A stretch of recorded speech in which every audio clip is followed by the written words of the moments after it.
Welcome, everyone. I am so glad that you can join us today for a lively discussion on investment crowdfunding and Black women legal representation. I am the managing attorney of the law firm Elizabeth L. Carter, Esquire, LLC, which is also the host of this interview series entitled Democratizing the Securities Legal Space, Black Women Lawyers Matter. We are in sponsorship with or by Law for Economic Democracy. I am also joined by Shanique Ross, the law clerk for the law firm, and also a third-year law student at John Marshall Law School at UIC, or University of Illinois at Chicago. And Shanique will be assisting myself with the Q&A portion of the interview, which we will be reserving towards the end, about 15 minutes towards the end. So we ask that you put all your questions in the chat, and we'll address them at that time. So the purpose of this interview series is to expose the general public and law students of color, especially Black women law students, to the various opportunities that exist within the field of securities law. We're specifically highlighting Black women within the securities legal space because Black women are the fastest growing group of entrepreneurs, and yet the least likely to have access to funding or other resources necessary for business growth and sustainability. Thus, it is important that these businesses have access to legal representation that is both representative and culturally sensitive to their unique funding challenges. For the second installment of this interview series, we would like to introduce Florence Hardy, who is a corporate attorney and CEO of TrueCrowd Illinois, a state-based equity crowdfunding portal operating under the Illinois Interstate Crowdfunding Law. Florence is a dynamic individual and serial entrepreneur, having found a number of businesses, including Rejuve, a napping lounge, Swag Savvy, a sports products company, and the law offices of Florence E. Hardy, a business intellectual property law firm. So without further ado, let's get into the interview. Welcome, Florence. Thank you. Did I do you justice in your intro? Is like you That's fabulous. You should introduce me every time I enter a room. Great. I love that opportunity. Okay. So, all right, I thought you would be a great addition to this interview series. Well, first of all, as I explained, you're just dynamic. And also, when I first actually met you, or at least heard of you, it was through TrueCrowd Illinois. And I was so impressed by the fact that, there's a platform, within the states, because we hear a lot about the federal, but also because you're a Black woman. And I'm like, wow, this is amazing. We don't see a lot of Black women in this space, just in securities in general, especially crowdfunding space. So I guess, maybe the first question, a good way to start off is, what is a TrueCrowd Illinois? Yeah, so TrueCrowd Illinois is a subsidiary of TrueCrowd. So in all, what we offer is a equity or debt-based crowdfunding platform where individuals can raise funds from friends and families as well as strangers by selling equity in their company or negotiating debt. So they might do a regular debt note or something like that. TrueCrowd Illinois is state-based, as you mentioned, so we're focused in Illinois. However, we are able to launch platforms in a number of states. Right now, we're launching in Michigan. We have the capability to do Florida, Texas as well. So there's some differences between the federal and state-based laws that we'll get into a little bit later, I'm assuming. But essentially, we provide that platform. So if you've heard of GoFundMe or Kickstarter, we do the same thing, except we provide securities, a security based for that investment to take place. And so can you describe or explain or define securities? I mean, it's I think when people hear security, they may come with different things in mind. What is a security? Yeah. So essentially it's ownership in a company, right? So you may, the easiest way that most people know about it is the stock market. So if you own a stock of Nike or Baskin Robbins, I don't know why I'm thinking ice cream right now, but you have a security. And because you have that security, there are certain rights afforded to you, as well as responsibilities that you'll have to, if you want to capitalize on that investment that you've made. So you'll have to do something proactively in order to make money in the stock market, as it were. With securities in general, though, you don't have to go through the stock market to purchase securities. You can purchase ownership in a company off the stock market, which is what we do via crowdfunding. We help you obtain ownership in companies that may not be public, so they're still private. The other thing to note about securities is that it's easy to equate them to equity in a company, but it can also include debt, as I mentioned. So that just means the company has a responsibility to you to pay you back at whatever terms you've agreed on. And because you have that agreement with the company for that payback, it falls under securities laws at both the state and federal level. Thank you for that. I love that explanation. And it was definitely very thorough and very, I think, just very easy to understand, because like you said, when people hear a crowdfunding, you mentioned GoFundMe, oftentimes it's these donation-based crowdfunding. And I'm glad that you differentiate that between, and also the debt, because often people don't, you hear a lot about equity as well, and the debt is a miss. And so it really allows regular folks become loan holders or lien holders of a company. Bank would be. So thank you for that. Let's see. So what are some of you mentioned that it's different from federal, the state-based crowdfunding. What would you say some of the biggest differences the federal and the state? Yeah, so I get that question a lot. Specifically, one of the things about TrueCrowd is that we're the only platform that allows businesses to raise on both the federal and state-based level. And as we coach people through that decision, some of the considerations they need to make include how much they're looking to raise. That's a big one. So under federal law, you can raise up to $1 million. It's actually a weird number. It's like 1,070,000. Because they account for any fees that you may have to pay to a platform. So they put that other 70,000 on there so that you can actually get $1 million if you're trying to raise $1 million without those fees that you would have to pay to the platform, which is generally around 7% of any raise. However, states differ. States allow you to raise either more or less than that amount. And in most cases, it's more than that $1 million. So in Illinois, for example, companies can raise up to $4 million in a 12-month period. And so as companies start to think about how much they want to raise, that's a really big consideration. If $1 million is fine, then you might do federal, but if you're looking to do more than that, then you might do state. Some of the other differences include who you can raise from. So under federal law, if you do a federal campaign, you can raise from anyone in the United States, whoever is a US citizen, no matter what state they reside in.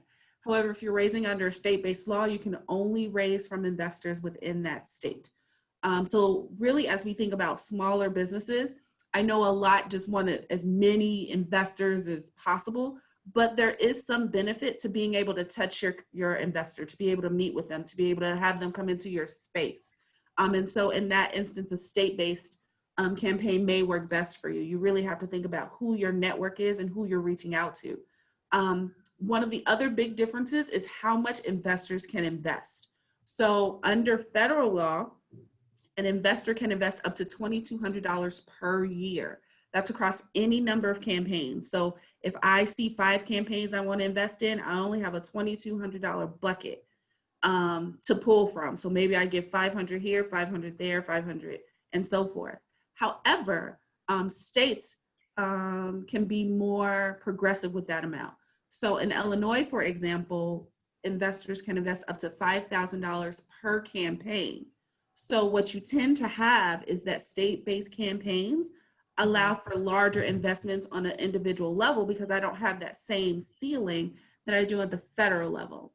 So on average, the investment on a federal campaign might be around, I think it's around $250, between $250 and $500 because people have the ceiling.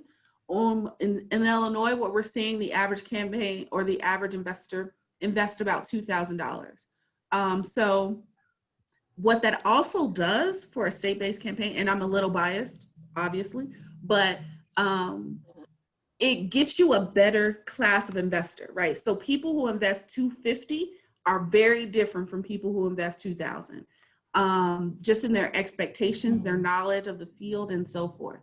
And so we do make space for people to invest those smaller amounts of money, but you're really going to get a higher quality investor at those larger investments amounts, which are really just impossible to obtain at a federal level. Okay, and when you mean quality, you mean sophistication in terms of their experience in investment? Yeah, I think it's sophistication. I think the other thing too is that, and if you're a business owner, one of the things you may have noticed is that it's the people who pay you the least that want the most, right? And so with investment, it's the same thing. So, you know, as far as investors, you want people who aren't going to bother you all the time asking small questions like, oh, can I get my money back? Or what's happening today? I went into your store and I didn't see something. Or, you know, you want people who will let you run your business. And so they don't necessarily have to be sophisticated in the way that and I think we're going to talk about this, but accredited versus unaccredited investors, like that kind of sophistication, but they should be educated in expectations. So you'll send a quarterly newsletter and that'll be fine for them. You don't need to, they're not sending you emails every week asking you about their investment. That's what I really mean by sophistication. They just have the right level of expectations that allow you to manage the business. Got it. Got it. And so since we're on that topic, how do you define, or can you tell us the difference between accredited and non-accredited investors, and particularly in the crowdfunding space as well, or the regulation of crowdfunding, I should say? Yeah, absolutely. So about 97% is defined as unaccredited investors. And so that means that you make under $200,000 as an income, or $300,000 if you're a married couple, and or you have a net worth of less than $1 million, not including your home. So that equates to about 97% of the population. And that's an important distinction because under the Securities Act of 1933, it really set out that those unaccredited people, that 97% of the population, really could not make investments in private companies. There was very strict restrictions on allowing those people to make investments in private companies, which has really, at least in my opinion, led to this vast wealth gap that we see. Because when you really think about how wealth is built in this country, you know, it's not really on salary, right? It's not going to work every day. It's taking the resources that you have and investing them in an enterprise that will grow that investment. And by law, up until 2012, 97% of the population did not have access to those types of wealth building tools. So, you know, you get these things like, well, how come the haves have so much? Because the law allowed it to be that way. And so when we finally got this, the Jobs Act passed under Obama, that really sort of opened the floodgates of availability. So now what we're doing is trying to market the opportunity to people, because people don't know the opportunity exists because they are unaccredited. They weren't educated in this. I don't know how many of, you know, how old you all are, but we didn't have finance classes when I went to school. You just learn from your parents. Whatever they did is what you did, you know? And then I also akin it to this. So cannabis, right? It became legal, but people knew it existed, right? People were doing their own thing around this cannabis plant, and then it became legal, and now everyone's like, oh, it's millions and billions of dollars, right? Crowdfunding in that way is very different because people aren't doing it. Like, people weren't talking about it. People didn't know it existed. It wasn't a thing, being able to invest in companies. And so now that it is an opportunity, we're starting from zero as far as educating people, accredited and non-accredited, about what this actually means, what this opportunity is. And so that's where we're at right now as a company and as an industry. So, and thank you for that. And I love that you highlighted the economic inequality historically in this country, namely as it was really geared or sanctioned by the government, the federal government. And so now since 2012 with the crowdfunding or Jobs Act that seems to have democratized access to capital for investors, but also small businesses. How do you see that playing specifically for Black founders or Black business owners, or even Black investors? Like, so in other words, 2012 definitely made it more democratic in that more people, like you said, 97% of the population now have access to investing in small businesses. But what about, and what have you seen specifically with your platform, the accessibility when it comes to Black-owned businesses and investors? I think that, you know, the primary obstacle that we see in the Black community is that people, like I mentioned, they don't even know this exists. So when they go out for funding for their business, they're going out the same way for funding that their uncle did, or that their parents did, or that a friend did. And so because none of those people previously had access to this type of fundraising, they don't even know that it exists. And so what we have found is that companies that do want to raise this way, if they already have a community that supports them, they're going to be more successful, which is why I think that the Black community is sort of founded for this, right? This is because we all know that we have a good support base for the most part, especially now with all the support of Black business. I think this is really the platform to formalize those relationships and formalize that community. I will say that one of the, outside of awareness, one of the obstacles that we're seeing is that it's not as simple as filling out a loan application, right? And so many Black founders will come in and say, yes, I want to crowdfund. This sounds fantastic. And then they have to craft the security. So they have to put together what it is that they're selling. And, you know, companies pay thousands of dollars for this at the public level. It's a lot easier now, but there's still steps to follow. And I find that, you know, having them go through those steps while running a business can be difficult. They really need a team behind them so that they're able to run the business as well as fundraise. And then as fundraising altogether, I would say that's one of the hiccups that we have to figure out a way to overcome, is that even if you're going after angel investment, you still have to run the business, and finding funding is its whole job all on its own, that people don't take into account. You got to nurse these investors and those kinds of things. And the same is true for crowdfunding investors. You got to build the community. You got to keep in contact. You got to continually engage, all the while running this business that you're raising money for. So I think that this is a prime opportunity because it is a lot easier as long as they have the team in place to allow them to go out for this type of fundraising, this team then running the business. I think they'll be successful. And I think it's really a prime opportunity for Black founders to really get that investment that they need for their companies. Definitely, thank you for that. And as far as you being, you know, the crowdfunding portal, what would you say the role of a crowdfunding portal is in general in the world of securities, and specifically with this sort of this bringing the investors to the table, educating them, and making them, you know, more aware that this is an opportunity? So each crowdfunding portal is different. So the way that we've set ourselves apart at TrueCrowd is that we'll provide that education. We understand that you as a business owner aren't an expert in crowdfunding. You're an expert in your business. And so what we've tried to do is provide the education for your investors so you're not learning crowdfunding to teach it. So we've created a platform where if someone's interested in your company, you can send them to us, we do the education, they come back to you, and then make the ultimate investment. And I think as a whole, every crowdfunding company is different. And again, it does differ by state. So in Georgia, for example, while crowdfunding is legal, you can do so without a platform. You can just go out in the world, well, in Georgia, and say, hey, I'm raising money, give me money. And, you know, there's some record keeping you have to do, but you don't need a platform. Illinois, like many other states, requires you to go through a platform for formality reasons. And so as our platform, outside of providing that education to your investors and to you as a business owner, what we also do is handle those transactions, right? So we take the credit cards, we do the background checks, we facilitate the campaign page. We are really your face of the campaign so that you can go out and just send people. You're not worried about, well, did this credit card go through, or are they actually a resident of the state, or those types of things. Those are the background checks that we as a platform do so that you can go out and continue to raise money for your company.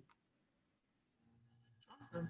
And so going back to the difference between federal and state, and you mentioned cannabis.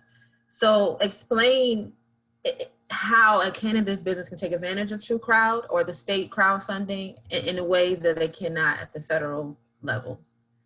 Absolutely. So right now, where we are is cannabis is illegal at the federal level. So anything, you can't find banking, you can't get loans, you can't get credit cards, it's difficult to get POS systems. And so a real true financial system for cannabis companies is hard. In Illinois, however, if you're here in Illinois, or in many states, it is legal. And so being a state-based crowdfunding platform, we permit Illinois investors to invest solely in Illinois companies around the cannabis space, so that we provide that opportunity for cannabis companies to raise those funds that they can't get anyplace else, because it is illegal at the federal level. Even most state banks find it difficult to work with cannabis companies for whatever reason, even though it's legal in the state. And so we provide that platform that if you're really trying to get off the ground in cannabis in this state, we can help identify Illinois investors who are willing and by law able to invest in those companies. And along that line, we are partnering with a cannabis marketing company who will be focused on bringing cannabis-based businesses to our platform. I think the other interesting thing about cannabis in general is that when people hear it, they want to get involved in some way. Like, they don't know what it is, how to do it, what to sell, but they want to get involved. And so we do see this as an opportunity to get people interested in crowdfunding who may not have ever looked at it before. Right, right. In addition to cannabis, what other type of business or industries or even sizes of business do you see come to your platform? So on one hand, do you have just the one founder idea, and do you have established businesses? And then also, what are the type of industries you normally see? So typically we see small businesses, so 5 employees or less, right at the startup stage. We can do growth stage businesses, but typically they have financing or opportunities to get traditional financing. So it's typically going to be those companies that are not able to get traditional financing for whatever reason. As far as the industries that we focus on, it's really all industries. We're not industry specific, we're industry agnostic. But what we found is, just for success, companies that are consumer focused. So they're not B2B, they're B2C businesses. Those tend to be the ones that are most successful because consumers can get the business model for the most part. So you don't have to explain too much to them, because they're like, oh, you sell makeup, I buy makeup, it's great, right? As opposed to saying, we're creating a Internet of Things software system for solar panels. Some people might get it, but most may not. And so while we'll take both B2C and B2B businesses, we do find that those that are B2C are more successful in getting investors who are strangers to their business, who don't know who they are, because they can easily get the business model and how they intend to make money. That's important. And so it sounds like marketing is a huge piece to crowdfunding, because you're trying to connect to that user or that consumer, right? Mm-hmm. Mm-hmm. It's very important. And I think one of the things I think is the best thing about crowdfunding is that you're going to have to market your business anyway, right? So if you think about traditional financing for your business, you go to a bank, they give you the money, they don't help you anymore, right? They just give you hopefully whatever you ask for. But with crowdfunding, you're now building this community of people because they're vested in you. So, you get the money and you get their support because now they're vested in your success. So unlike a bank who's going to say, well, here's your money, go be successful, and I want my loan payment on the first. Now you have these community of investors who say, well, here's my money, how can I help? Because I'm vested in your success, and in order for me to see a return, you need to be successful. So let's get in on this together. And that's something that's totally separate, or totally unique rather, to the crowdfunding method as opposed to traditional types of financing. Awesome. Yeah, that's amazing. And it's, like I said, it just has a democratizing effect all around. Everyone's involved. Everyone wants to see the success of a small business. How do you think, how important do you think that you being a Black woman matters? I'm sorry, you broke up a little bit. Can you repeat the question? Yes. Yeah. How important do you feel that you being a Black woman in this space matters? I think it's fairly important, right? So the only way that this gets out is that if people know about it. And right now, I can tell you, I've been to crowdfunding conferences where no one looks like me. And so guess who's not learning that crowdfunding exists, right? So I think that in order for us as a community to learn about this option, this financing option. There are going to have to be people of color in the space at leadership levels to continually push that message. And so I think it's fairly important, especially if we want to see us take better advantage of this. Being able to go into communities fairly easy, explain it in terms that make sense is going to be the key to ensuring as many people take advantage of this opportunity as possible. Awesome. And are there any special advantages of you being a corporate attorney running your own crowdfunding platform? I think the biggest advantage is I understand business. So I understand business strategy, I understand business modeling, I understand the legal ramifications of corporate decisions. Now, the big part is I can't provide legal advice to my clients who are on the crowdfunding platform because I'm not their attorney, but I can point out hotspots for them to engage their own attorney with. So I can say, oh, wait, you're thinking of doing this. You may want to talk to somebody about this because A might happen or B might happen. I don't know which. Talk to your attorney to see which works. But I'm able to identify those problem area or issue areas that others who don't have the legal background might miss. Right. Okay. And do you, well, because you also manage your own law practice as well, which is also business law practice. How do you manage both for those who are interested, especially law students interested in managing their own practice while also engaging in business elsewhere? Yeah, How do you manage both? You know, first of all, people either come to me through one of their channels. It's never they know me through both. While that I would love for that to be the case, it's never the case. And so if they come to me through my law practice, you know, they're my legal client and I help them whatever legal needs they have. So if they come from me through TrueCrowd, then I'll help them with that. In the minimal instances where I've had a legal client want to do crowdfunding, then we'll just sign a conflict of interest waiver to say, look, these are all the crowdfunding platforms you can go to. I am sure to give them all of their options. And I am transparent and saying, this is the one that I own a piece of, but you don't have to use me. You can use any of these. And if they should decide to choose me after that research, then we'll just sign a conflict of interest waiver. So, you know, there's still processes in place that have to take into account, but so far it hasn't been too much of an issue. Usually people who come for me for corporate work want the corporate work and aren't interested in crowdfunding, and vice versa. The people who come to me for crowdfunding they have their plan in place and they just need the platform to help them facilitate those transactions. And so, you know, it is possible to do both. I just find myself really focused on time management and having certain projects and certain clients at certain days and those types of things, but it's absolutely possible. Okay. And you mentioned when they do hire their own attorney, what are some of the legal work behind that work representing that small business issuer? What does that attorney do to assist in relation to your platform? Yeah, so a lot of the things might be creating a new corporate entity because maybe they want to create a different corporate entity to raise under versus the one that they hold their operations under. That's the really big one. Outside of that, the other thing is creating their securities document. So the thing that creates the security on TrueCrowd or any other crowdfunding platform, it's a document called an offering statement.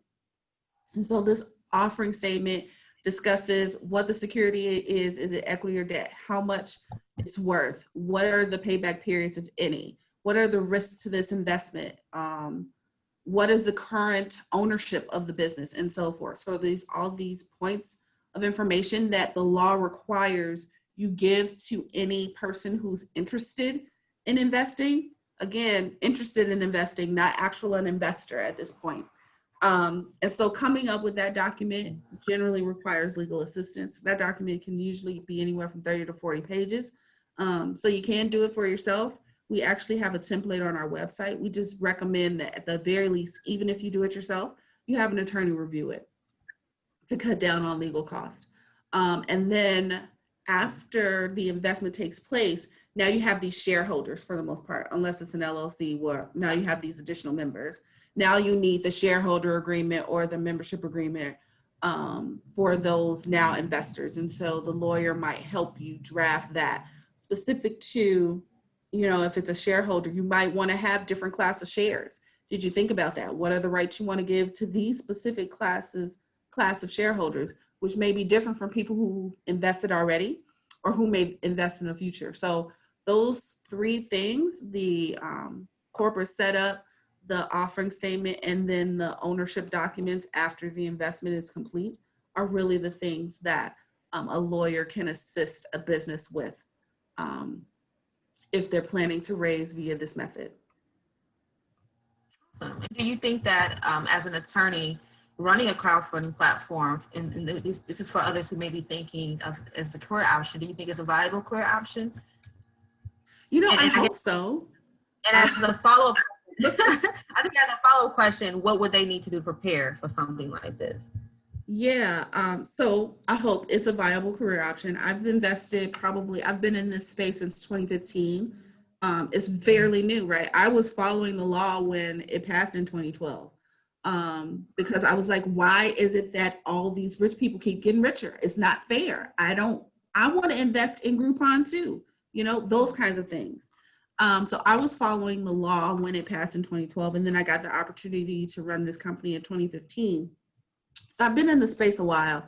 And because it wasn't law, it didn't exist prior to 2012 or when I was in law school, I couldn't practice it. There was not a specific class I could take.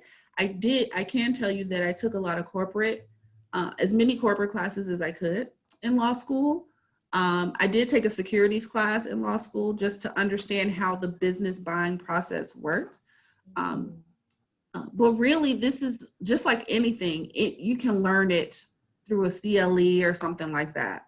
I don't know that there's a specific path that one might take who's interested in this. One thing that I didn't do that I might wish I have done like right out of law school was maybe work for a large firm that focused on larger types of transactions or larger securities, so that I can just get that hands-on experience and what a leveraged buyout looks like, just for perspective and reference. It's not necessary. The fact that this is a new industry relative to all industries means that you don't really need a lot of experience to get into it. You just learn it and start talking about it. But I would say, you need to have basics in corporate law. You need to have basics in securities law. You just need to know that the Securities Act exists. Try to go through it if you can. But really, those are the things I think would best prepare someone who's interested in going into this field. Thank you. Yeah, and it's good to know that, I'm thinking of, if I was a third-year law student or a first-year attorney.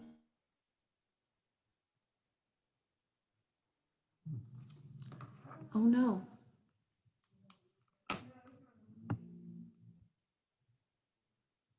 Did we lose her? I think we did. We can give her a minute to get back reconnected. While we wait, I did see that one question popped up. I know Elizabeth wanted us to wait till the end, but yeah, so we're just not sitting here looking at each other. Right. Okay, I'll go ahead and so answer that question. Simone said, what is your favorite part about working in securities and what is your least favorite? So I'll start with my least favorite. My least favorite part is working with the state regulators. I hate it. They're the worst. I think because this is a new state law, no one knows it. And so working with them has been difficult. I've actually had to drive to Springfield twice because we just couldn't get it done over a phone call or over email, to get some of my clients on the platform, to get them through the registration process. Because the thing about crowdfunding is an exemption to the securities law, so you don't have to go public in order to raise funds. So it's that exemption, but you still need to register the security so the state knows you're raising money. And so working with them has been difficult. And I would also say too, in Illinois specifically, I'm the only platform that exists in the state. So if I don't bring it to their attention, they don't know whatever problems that might exist or so forth. So that's been difficult. I don't have like an army of people who I can take to Springfield with me and fight for the small business owner. Right. It's just me. So there's that. I would say my favorite part about working in securities is seeing the success of businesses once they raise the funds they're looking for. Because again, they're not just raising this money, but now they have this community behind them. And they're energized and they're excited to move forward. And, you know, in Illinois, one of our companies was a private jet company. So they raised money to start doing private flights out of Chicago to the coast. So New York and Los Angeles. And so as a part of the crowdfunding platform, I got to see this opportunity. I was like, ooh, that's fun. I want to invest in that. So you also get like this first look at potential opportunities that you may or may not invest in. So I think really working with the business owners, getting them to their financial goal and that first look are the things that I really like about working in securities. That's awesome. And it sounds really fulfilling to see such goals that seem like so big, but what they can become. But It looks like Elizabeth is back connected, so I'll hand it back over to her. Oh, thank you. Thank you for bearing with me. And thank you, Shanique, for taking it over. You know, now that we're in this virtual space, you know, the internet connections has to catch up. And speaking of, you know, why we're in, you know, why virtual is necessary when it comes to COVID, could you explain, you know, how have you seen, you know, the crowdfunding platform business since COVID and now that, you know, because, you know, crowdfunding is really a internet-based business anyway, but how has your business, how was it affected, and how do you see it changing, or your business and also the industry, crowdfunding industry in general, now that COVID has kind of changed things a bit? I think first to speak to the business in general, you know, if you thought funding was hard prior to COVID, guess how hard it is now, right? And so people are looking for any kind of way to raise the money they need for their business. And so I think we found that we've had more interest in the crowdfunding process during COVID than before, because there's just really no other options. Like there's nothing else really out there. As far as the industry, we are seeing that uptick in companies raising. And while, you know, there is a large portion of the population that is unemployed, there's a large portion of the population that's still employed. And now they're looking for additional things to do with their time and their money. And so we are seeing that there are more investments being taken or being made in smaller companies than the larger companies. And I would also say too, this has to do with COVID as well as the presidential administration, but you know, people are not that secure in the stock market and really have never been. So they might be taking some of what they may have put in the stock market and trying to find a closer investment. And crowdfunding helps facilitate those types of connections.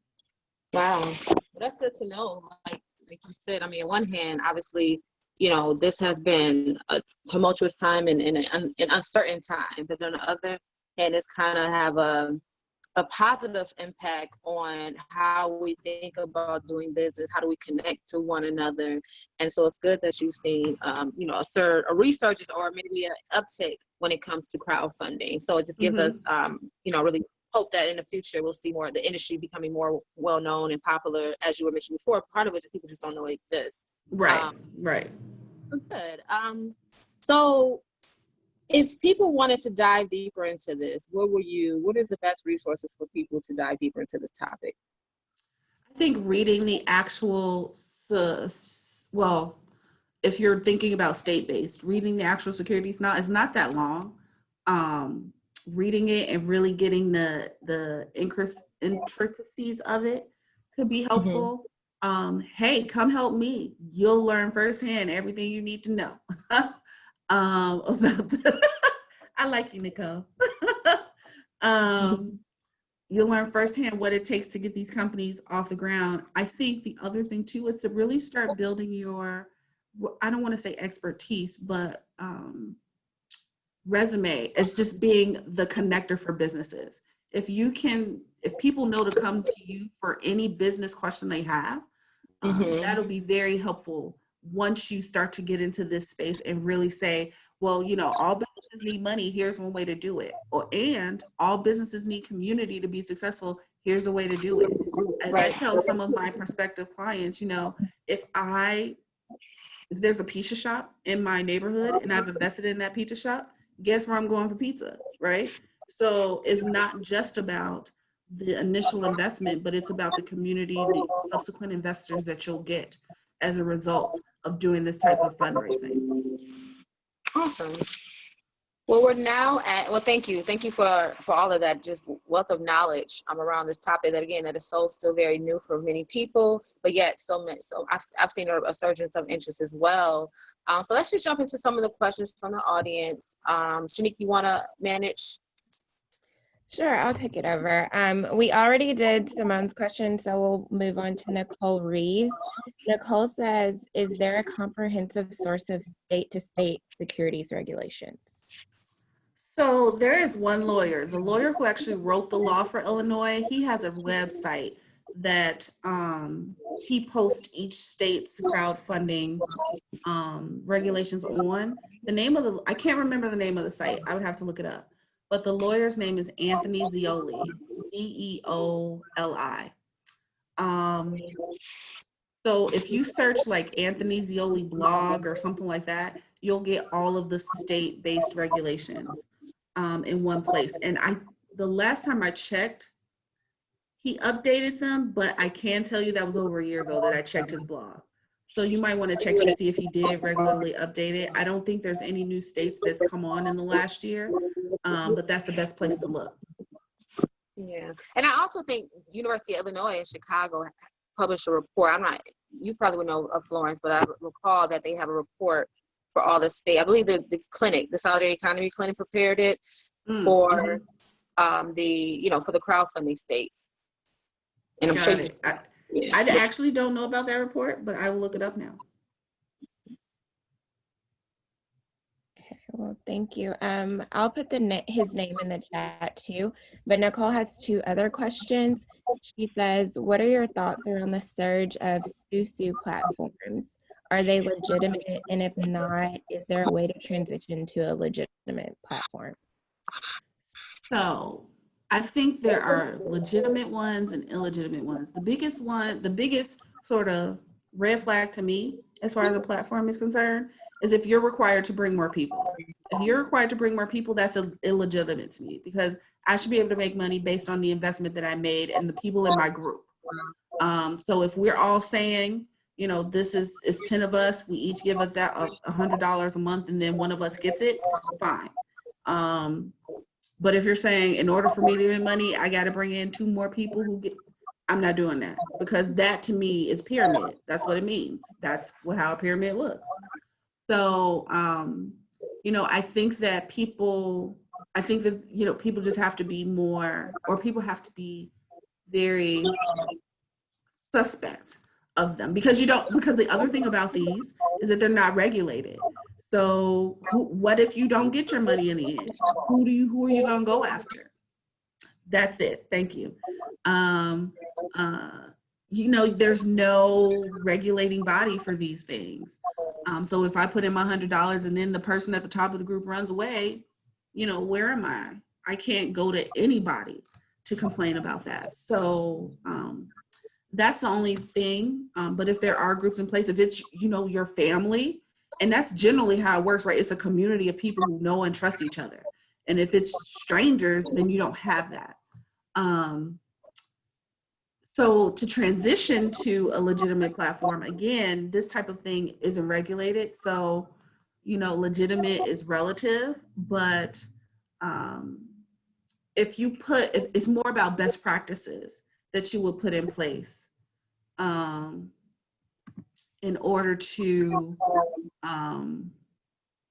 make it seem legitimate, or make it legitimate, right? So, you have regular meetings. In fact, I did start an investment group. It's not really a SUSU, I don't call it that, but I have one with my family members. And so depending upon how much we want to invest, we put in an amount each month, and then we as a group determine how we want to invest that fund.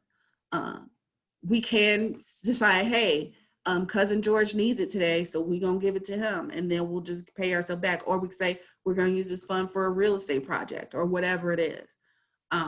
So, it's really about the best practices that make it legitimate.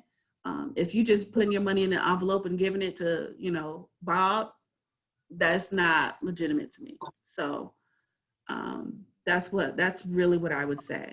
But the things to remember about it is that it's unregulated. So, you know, you just have to take these groups with, you know, how much do you trust the other people in it? Yeah, it seems like just to add, or just to, you know, discuss a little further, because when you mentioned earlier, Florence, about cannabis always being a thing, right? And now it's legal, and now it's like $1 billion industry that's legalized.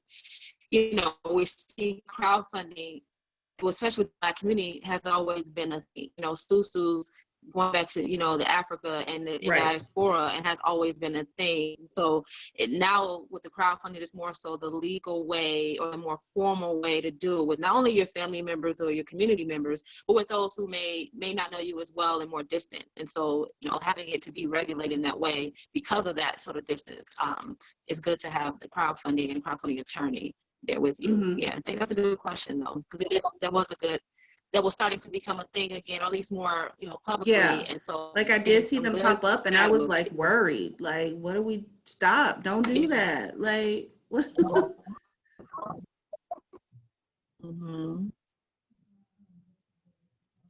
Do we have any other questions in the chat? Or if anyone else on the call has any other questions or comments?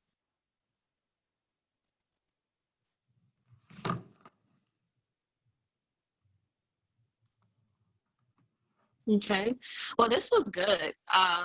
You know, thank you, Florence, for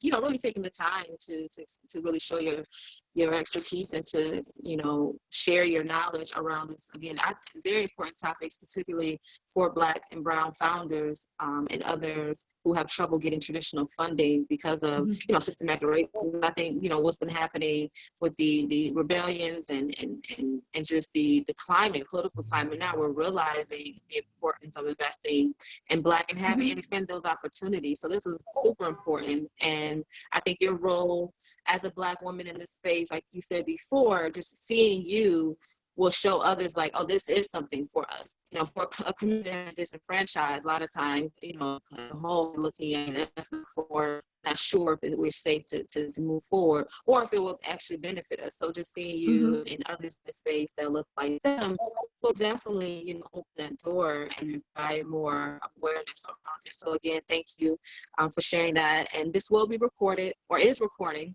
and it will be on the firm's website at www.elcesq.com/media, as well as the website for Law for Economic Democracy, our sponsor. And we're going to continue the series the rest of this with Renee Hatcher on October 23rd and Therese May on October 30th.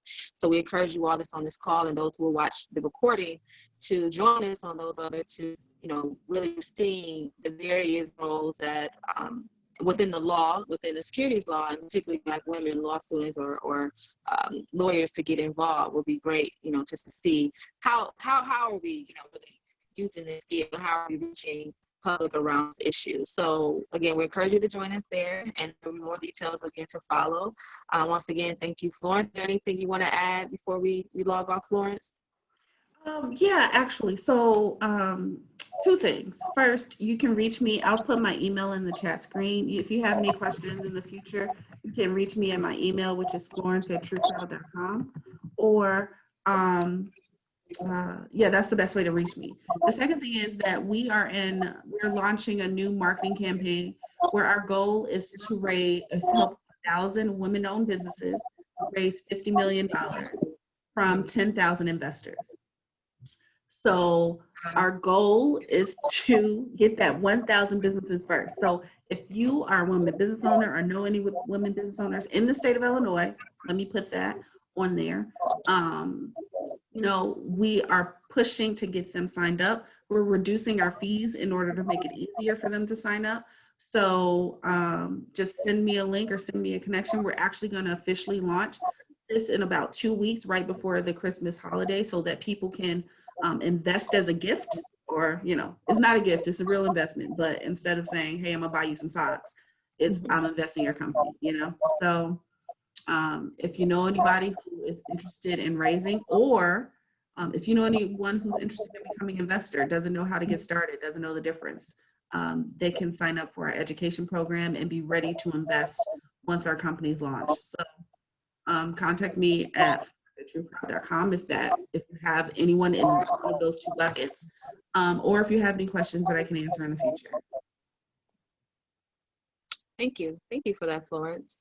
And with that, we'll log off. Again, thank you all for joining us. We look forward to seeing you on our other interview calls. And just again, even networking, connecting, and continue to build and to work in this space and to, again, spread awareness and to highlight, other issues and other people that are trailblazers. And thank you again, Florence. I should have asked you that first. I mean, that's a good initiative. So hopefully we all, be able to partake and support that and keep us updated. We'll put that in as we're sending out the media. We'll make sure we tag that, your initiative is happening in 2 weeks. So thank you. Thank you for Law for Economic Democracy for supporting Black women in this space, Black women lawyers. And again, look forward to working with you all again in the future, seeing you all and your faces, and have a great rest of the day.